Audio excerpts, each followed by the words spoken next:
Being single in your 30s can be overwhelming. Man alive.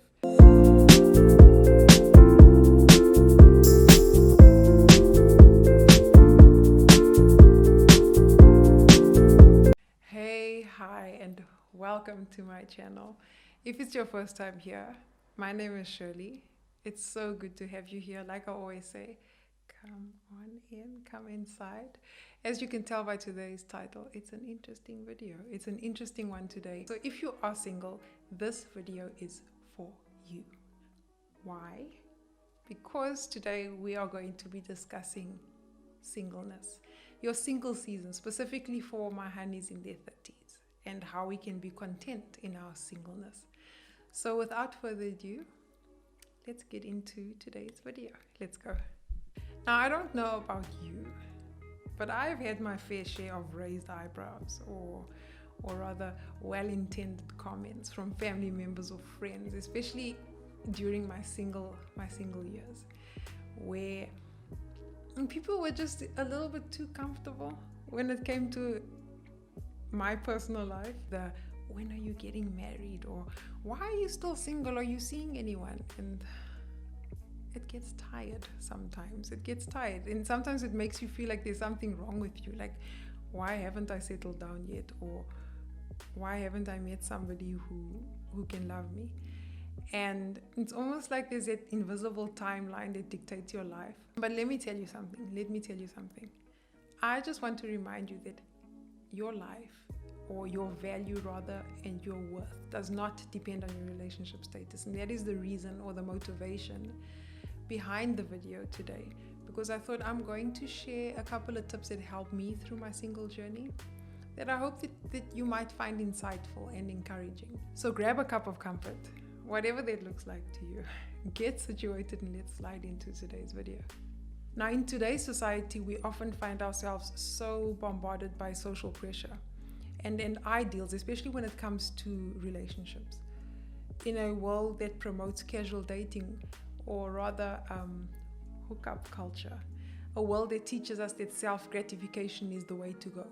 But it's different. It's different for a Christian, because we are called to pursue a relationship with intention, a relationship that's guided by biblical standards. And so with that being said, it brings me to the first point that I wanted to share with you today, and that is acknowledging social pressures. Now, let's be honest. Being single in your 30s can be overwhelming. Man alive. Like I said before, hookup culture is prevalent.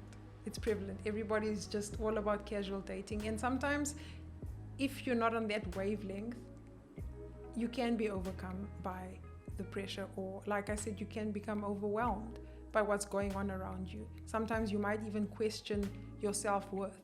Why am I not finding anyone? Why is somebody not found me? But here's the thing. Being single is not a flaw. In fact, during my time, I looked at it as a season in my life of embracing the freedom, cherishing my time alone.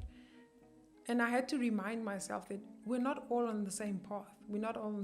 Some of my friends were starting families. Some of them were getting married.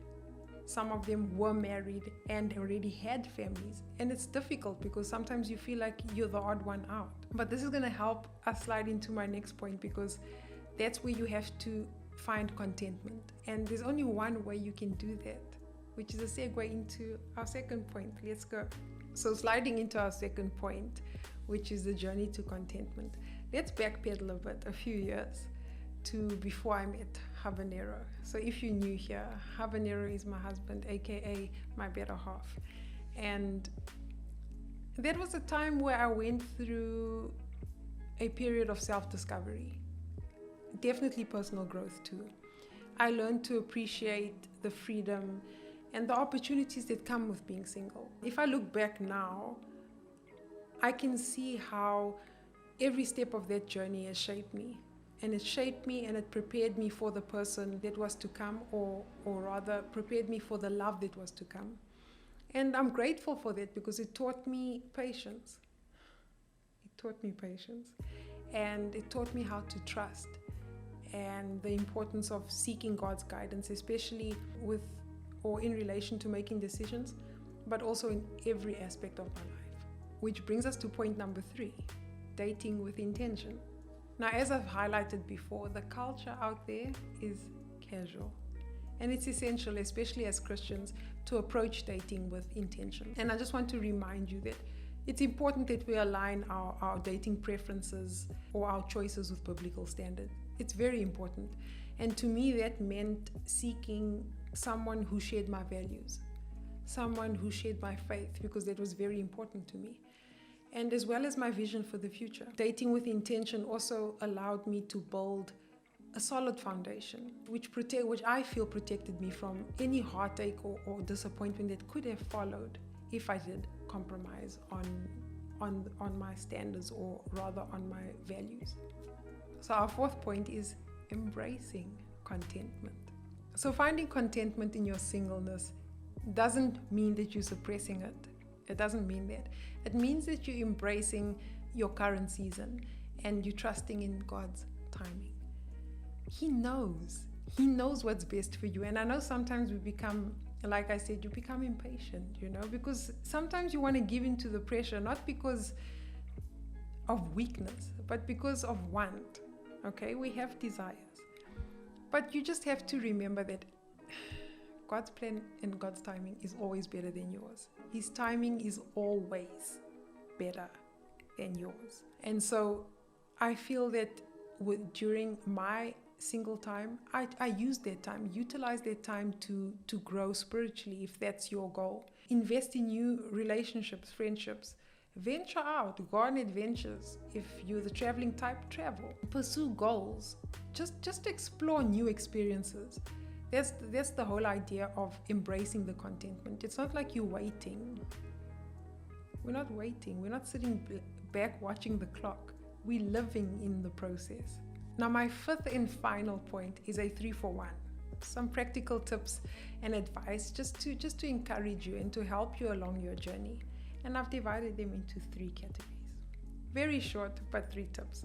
So, firstly, surround yourself with a supportive community of like-minded individuals. People who understand, and people who will appreciate your desire to seek out a godly relationship. Secondly, practice self-care. Prioritize your well-being. There's nothing wrong with that. Take time to nurture yourself emotionally, spiritually, even physically. And lastly, never lose hope. Don't lose hope. Keep praying. Pray. And keep trusting and believing in God's timing. You can never, ever go wrong with that. Well, that brings us to the end of today's video. So I hope that you found the tips or some of the ideas that I shared with you encouraging and inspirational, especially during your single season. You want to be content. Embrace this season. Focus on your personal growth and trust that God knows. He knows when things will happen. And so you just got to be patient and trust in His timing. Know that that guy works behind the scenes. He worked behind mine. Let me tell you something.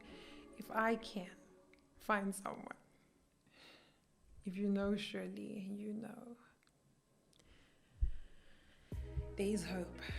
No, I'm joking.